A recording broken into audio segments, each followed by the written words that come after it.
Start. అందరికీ జై భీమ్. నేను మీ కిరణ్ బాబు నాగుల. ఈరోజు RK6 అర్ట్స్ ఏరియా 4th డివిజన్లో కంటెస్టెంట్గా పోటీ చేసిన శెట్టి మౌలిక గారు, మా Bahujan Samaj party EC member, మరియు శంకరన్న గారు ఈరోజు సావిత్రిబాయి పూలే గారి వర్ధంతిని ర్యాలీగా ప్రదర్శించినందుకు వారు ఏంటిది అనేది ఈ ప్రజలకు కొంతవరకు తెలియజేసే ప్రయత్నాన్ని వాళ్ళు చేసినందుకు వారికి హృదయపూర్వక ధన్యవాదాలు తెలుపుకుంటూ, మరి సావిత్రిబాయి పూలే గారు గొప్ప చరిత్ర గల వ్యక్తి. ఎందుకనంటే భారతదేశంలో మొట్టమొదటి మహిళ ఎవరు ఉన్నారనంటే మరి మహిళా ఉపాధ్యాయురాలు సావిత్రిబాయి పూలే గారు.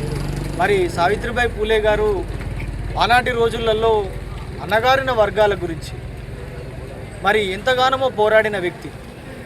మరి వాళ్ళకు వంటింటికి పరిమితమై కేవలము ఆడవారిని వంటింటికి పరిమితం చేసిన ఆనాటి రోజుల్లో సావిత్రిబాయి పూలే గారు మరి మొట్టమొదట అడుగు వేసి వారిని ముందుకు నడిపించి చదువు ద్వారానే వాళ్ళకు మనకి జ్ఞానం వస్తుంది అన్న నినాదాన్ని తన మీద ఎత్తుకొని ఒక సంచిలో ఇంకో చీరను పెట్టుకొని ఒక చీరను కట్టుకొని మరి పేడ నీళ్లు చల్లుతూ ఎంతో అవమానిస్తూ దూషిస్తున్నా కూడా మరి స్కూలుకు వెళ్ళి ఇంకో చీర మార్చుకొని విసిరిన రాళ్ళను కూడా పూలమాలగా మార్చుకొని ఈరోజు అందరూ కూడా ఆ మహాతల్లికి పూలమాలలు వేస్తున్నారు.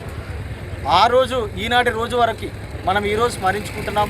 ఎంతోమంది ఐఏఎస్లు IPSలు ఉన్నత స్థాయిలో ఈరోజు రాష్ట్రపతి కూడా మన దేశానికి ఉన్నారు అని అంటే కేవలం సావిత్రిబాయి పూలే గారు చేసిన ఆ గొప్ప త్యాగం వల్లనే. మరి ఈమె తను ఎందువల్ల చనిపోయింది అని అంటే తన జీవితం రేగు వ్యాధి భారతదేశంలో తీవ్ర స్థాయిలో ఉన్నప్పుడు తను ప్రజలకు సేవ చేయడానికి ముందడుగు వేసి ఎంతోమందికి సేవలు చేసి ఆ వ్యాధితో తను చనిపోవడం జరిగింది.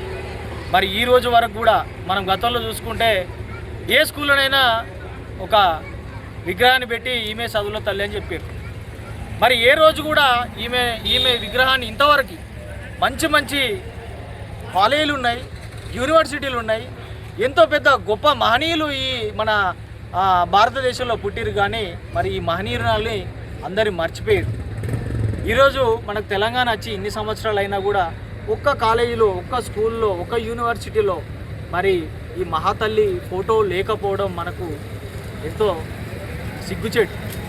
మరి ఈ రోజుకైనా ప్రభుత్వాలు గుర్తించుకొని ఈ మహాతల్లి విగ్రహం ప్రతి ఒక్క గవర్నమెంట్ స్కూల్లో బహుజన్ సమాజ్ పార్టీ నుండి డిమాండ్ చేస్తున్నాం. ఈ మహాతల్లి ఫోటో ప్రతి ఒక్క కాలేజీలో, యూనివర్సిటీలో, గవర్నమెంట్ స్కూళ్ళల్లో పెట్టాలని, అదేవిధంగా ప్రైవేట్ యజమానులకు కూడా చెప్తున్నాను. నేను ఈ మహాతల్లి ఫోటోను పెట్టి ప్రతి వీక్లీ ఒకసారి ఈ మహాతల్లి గురించి ప్రజలకు మరి ఉన్న ఆడపిల్లలకు తెలియజేయాలని, ఒక పాఠంగా నిలవాలని మరి కోరుకుంటూ మీ అందరికీ సెలవు తీసుకున్నా. జై భీమ్, జై BSP.